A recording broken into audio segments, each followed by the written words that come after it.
ఆర్మూర్ పట్టణంలోని bus stand auto stand దగ్గర jeep జాత కుతాడి ఎల్ఐ అధ్యక్షతన సమావేశం జరిగింది. కేంద్ర ప్రభుత్వం అధికారంలోకి వచ్చిన తర్వాత కార్మిక వర్గం స్వతంత్రం రాకముందు పోరాడి సాధించుకున్న కార్మిక చట్టాలను రద్దు చేసి దేశంలో పెట్టుబడిదారులకు కార్పొరేట్లకు అనుకూలంగా వారికి లాభాలు చేకూర్చడం కోసమే లేబర్ కోడ్స్లను బీజేపీ తెచ్చింది. కార్మికులకు కనీస వేతనం నిర్ణయం చేయలేదు. పని భద్రతను, పని గంటలను పెంచి ఈపీఎఫ్, ఈఎస్ఐను ప్రైవేట్ ఇన్సూరెన్స్ వాళ్ళకు అప్పచెప్తోంది. కార్మికుల మెడలకు లేబర్ కోడ్స్ ఉడితాలుగా మారుస్తోంది. కేంద్ర బీజేపీ మోడీ ప్రభుత్వం అమెరికా, బ్రిటన్, న్యూజిలాండ్ స్వేచ్ఛ వాణిజ్య ఒప్పందాలు చేకూర్చుకుంది. భారత వ్యవసాయ రంగంలో 32 దేశాల నుంచి దిగుమతులను ప్రోత్సహించడంతో జీరో సుంకంతో దిగుమతులు రావడంతో దేశీయ వ్యవసాయ ఉత్పత్తుల ధరలు తగ్గిపోయాయి. రైతులు దివాలా తీస్తున్నారు. 40 లక్షల పత్తిని ఆధారంగా దిగుమతి చేసుకోవడంతో దేశంలో పత్తి ధరలు పడిపోయాయి.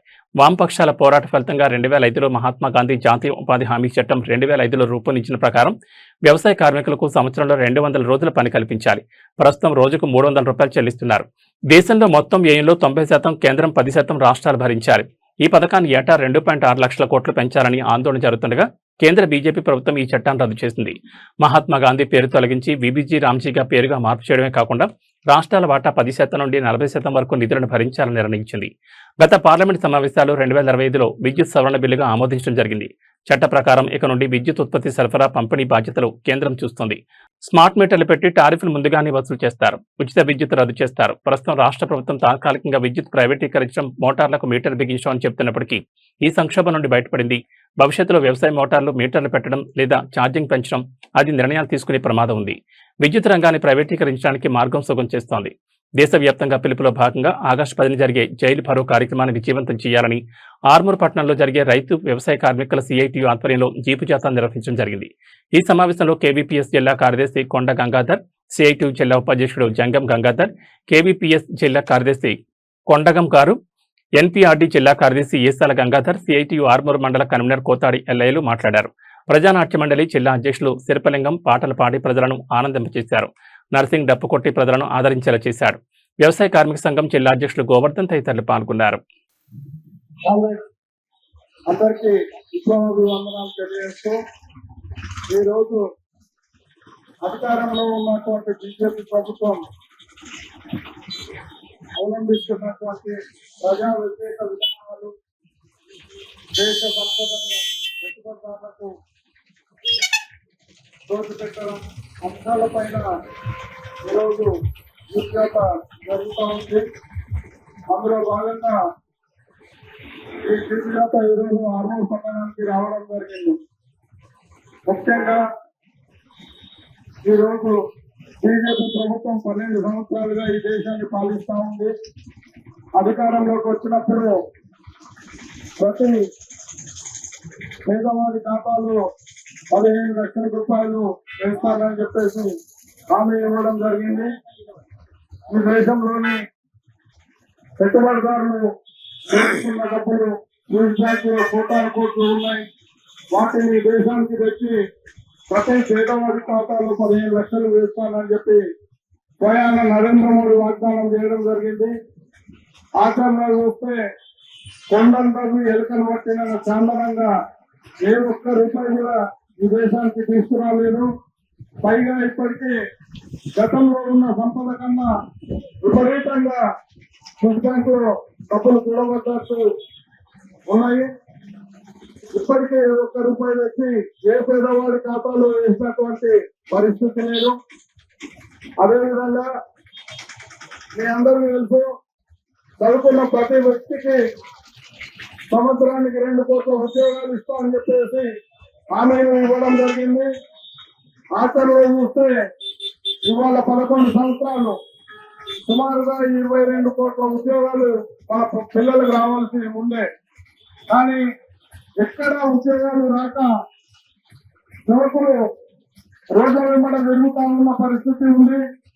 ఆత్మహత్యలు చేసుకుంటా ఉన్న దుర్మార్గమైన పరిస్థితి ఉంది. కానీ ఈ బీజేపీ ప్రభుత్వానికి ఈ పరిస్థితులు కనబడడం లేదు. ఒకవైపు దేశభక్తి పేరుతో ప్రజల్ని మోసం చేస్తా ఉన్నారు, మరోవైపు రాముడి పేరుతో ఈ దేశాన్ని దోచుకుంటా ఉన్నటువంటి పరిస్థితి ఉంది. మనం చెప్పుకోపోతే ఒక్కటి కాదు, అనేక రకాల కుంభకోణాలు ఈ బీజేపీ హయాంలోనే జరుగుతూ ఉన్న పరిస్థితి మనం గమనించవచ్చు. ఈ దేశంలో ఉన్న రైల్వే వ్యవస్థని తమ అనుసరమైనటువంటి పెట్టుబడిదారులకు అప్పచెప్పి దేశానికి వస్తున్నటువంటి సంపదను తన అన్యాయులకు అప్పచెప్పడం జరిగింది. అదేవిధంగా కొక్కు గనులను ప్రైవేట్ పరం చేసి తమకు అనుకూలమైన వ్యక్తులకు ఇచ్చి వాళ్ళ జేబులు నింపుతా ఉన్నటువంటి పరిస్థితి ఉంది. అదేవిధంగా ఈ దేశంలో ఉన్నటువంటి స్వచ్ఛమైన ఆకుపచ్చని అడవులను నాశనం చేస్తూ ఆ అడవులను తవ్వుతూ వచ్చిన ఖనిజ సంపదను వాళ్ళకు అనుకూలమైన పెట్టుబడిదారులకు అప్పచెప్పి వాళ్ళ జేబులు నింపుతా ఉన్నటువంటి పరిస్థితి ఉంది. అదేవిధంగా ఈ దేశానికి వెన్నుముకగా ఉన్నటువంటి LIC సంస్థ, ఆ సంస్థలో సుమారు 50 లక్షల కోట్ల రూపాయలు ప్రజాధనం ఉన్నది. ఆ ప్రజాధనాన్ని కొల్లుబట్టడానికి అనేక మార్గాలు అన్వేషించి విదేశీ పెట్టుబడుల పేరుతో ఒక పర్మిషన్ తీసుకొని అందులో ఉన్న 20% నిధులని కాజేసినటువంటి దుర్మార్గమైన ఈరోజు కేంద్ర ప్రభుత్వం అధికారంలోకి వచ్చి 12 సంవత్సరాలు దాటిపోతా ఉంది.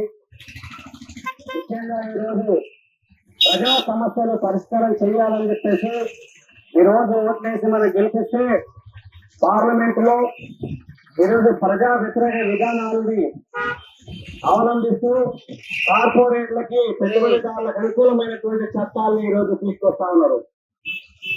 అందులో బాగానే ఈరోజు కార్మికులు అనేక సంవత్సరాలుగా కొట్లాడి సాధించుకున్నటువంటి 29 చట్టాలని ఈరోజు 4 కోట్లుగా మార్చింది.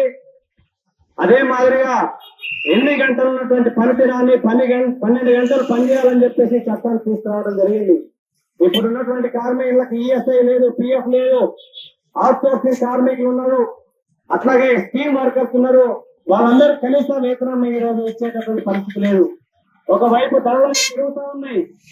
ఈ ధరలు పెరుగుతున్నటువంటి సందర్భంలో కనీస వేతనాన్ని అమలు చేయమని చెప్పి చదువుతామంటే దాని గురించి మాట్లాడే పరిస్థితి లేదు. పైగా రోజు కూలి 178 రూపాయలు ఉంటే సరిపోతుంది అని చెప్పేసి ఈరోజు కేంద్ర సర్కార్ చెప్తున్నటువంటి పరిస్థితి. అంటే 178 రూపాయలు ఏమొస్తుంది? ఒక రోజు కనీసం ఈరోజు ఛాయ్ తాగితే 15 రూపాయలు అవుతా ఉంది. మరి ఇటువంటి పరిస్థితుల్లో ఎట్లా బతుకుతామని చెప్పేసి మేము అడుగుతా ఉన్నాం. అంతేకాదు ఈరోజు ధరలన్నీ కూడా పెట్రోల్ డీజిల్ ధరలను కూడా పెంచేసి పెట్టుబడిదారులకు అనుకూలమైనటువంటి చట్టాలు తీసుకొచ్చి సామాన్యమైనటువంటి ప్రజల మీద భారాలు మోపుతా ఉన్నారు. ప్రతి ఒక్కటి ఈరోజు నిత్యావసర వస్తువుల ధరలన్నీ కూడా విపరీతంగా పెరిగిపోయినాయి. వీటిని అదుపు చేయాల్సినటువంటి బాధ్యత ప్రభుత్వం మీద ఉంది. కానీ ఆ రకమైనటువంటి ప్రయత్నం చేయట్లేదు. కొత్తగా ఉద్యోగాలు సంవత్సరానికి 2 కోట్ల ఉద్యోగాలు ఇస్తామని అన్నారు. ఎక్కడ ఒక్కరికి కూడా ఉద్యోగం ఇచ్చినటువంటి పరిస్థితి లేదు. ఇవాళ ఉద్యోగులందరికీ కూడా పని భారం పెరుగుతూ ఉంది. మరి ఖాళీ పోస్టులు అట్లనే ఉంటున్నాయి. ఈరోజు మొత్తం డిప్రెషన్ మీద వ్యవస్థ అంతా కూడా నడిపిస్తా ఉన్నారు. ఖాళీ పోస్టులను భర్తీ చేయట్లేదు, భర్తీ చేయాలని చెప్పేసి డిమాండ్ చేస్తా ఉన్నాం. మొన్నటికి మొన్న విద్యార్థులంతా కూడా పెద్ద ఎత్తున ఈ విద్యా వ్యవస్థలో వస్తున్నటువంటి మార్పులను సవరించాలని ఆ మంత్రిని రాజీనామా చేయాలని చెప్పేసి ఉద్యమం చేస్తే మన కేంద్ర ప్రభుత్వం ఆ పోరాటానికి తలొక్కి విద్యాశాఖ మంత్రిని రాజీనామా చేయించారు. ఈరోజు నిరుద్యోగుల సంఖ్య పెరుగుతూ ఉంది. మరి దాని గురించి ఆలోచన చేయట్లేదు. ముఖ్యంగా ఈరోజు గ్రామీణ ప్రాంతాల్లో ఉన్నటువంటి వ్యవసాయ కూలీలందరికీ ఎంతో ఉపయోగపడేటటువంటి జాతీయ గ్రామీణ ఉపాధి హామీ చట్టాన్ని ఈరోజు మార్చేసి టీవీ రామ్జీ అనేటటువంటి పేరు పెట్టి ఆ కూలీలందరికీ కూడా 120 రోజులు మేము పని కల్పిస్తున్నామని చెప్పేసి చెప్తా ఉన్నారు. కానీ ఈరోజు గతంలో జాతీయ గ్రామీణ ఉపాధికి 90% నిధులు కేంద్ర ప్రభుత్వం ఇస్తే 10% రాష్ట్ర ప్రభుత్వం ఇచ్చేది. కానీ ఇప్పుడు రాష్ట్ర ప్రభుత్వం 40% నిధులు ఇస్తేనే కేంద్ర ప్రభుత్వం 60% నిధులు కేటాయించే అవకాశం ఉంది అని చెప్పి చెప్తా ఉన్నారు. మరి నిధులు లేకపోతే రాష్ట్ర ప్రభుత్వం దగ్గర నిధులు లేవు. ఈరోజు ఉద్యోగులకు జీతాలు ఇచ్చే పరిస్థితి లేదు, బిల్లులు ఇచ్చే పరిస్థితి లేదు.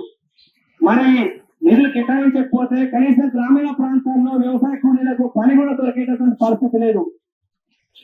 ఈ గ్రామీణ ఉపాధి హామీ చట్టాన్ని నిర్వీర్యం చేయాలనే ప్రయత్నం కేంద్ర ప్రభుత్వం చేస్తా ఉంది. ఈ విధానాన్ని మానుకోవాలని చెప్పేసి జాతర ద్వారా ప్రజలందరూ తెలియజేస్తా ఉన్నాం. అట్లాగే ఈరోజు రైతులు 6 వారం కష్టపడి వర్షాలు లేక అనేక ఇబ్బందులు పడుతూ ఉన్నారు. వర్షాలు వచ్చిన తర్వాత పంటలను కూడా నష్టపోతున్నటువంటి పరిస్థితి ఉంది. ఇన్ని రకాలుగా రాత్రింబావులు రైతులు కష్టపడి పంట పండించి కనీసం చివరికి కళ్ళాల దగ్గర తీసుకొస్తే ఆ కళ్ళాల దగ్గర కూడా కొనుగోలు కేంద్రాలు సరిగ్గా ఏర్పాటు చేయక మరి అకాల వర్షాల వల్ల వడ్లన్నీ కూడా కొట్టుకుపోయినటువంటి పరిస్థితి మనం చూస్తున్నాం. ఇటువంటి పరిస్థితి ఈ రోజు రైతులు లబోదిబం అనేటటువంటి పరిస్థితి ఈ రోజు ఏర్పడుతూ ఉంది. ఇది కాకుండా ఈ రోజు మన దేశంలో పండించినటువంటి పంటకి గిట్టుబాటు ధర కల్పించకుండా ఈ రోజు విదేశీ వాణిజ్య ఒప్పందాన్ని చేస్తున్నది మన నరేంద్ర మోడీ ప్రభుత్వం, కేంద్ర ప్రభుత్వం ప్రధానంగా. ఈ రోజు ఈ ఒప్పందం వల్ల మన దేశంలో పండించినటువంటి పంటలని విదేశాలకు తీసుకెళ్తే అక్కడ మన వాళ్ళకి ఈ రోజు 18 నుంచి 60% వరకు ట్యాక్సులు వేస్తా ఉన్నారు. అదే ఈ రోజు అమెరికాలో పండించినటువంటి పంట మన దేశానికి కనుక వస్తే ఇక్కడ 0 ట్యాక్స్, ఎలాంటి ట్యాక్సులు లేకుండా నేను స్వేచ్ఛగా అమ్ముకోవచ్చు అని చెప్పేసి ఒప్పందం చేసుకోవడం జరిగింది.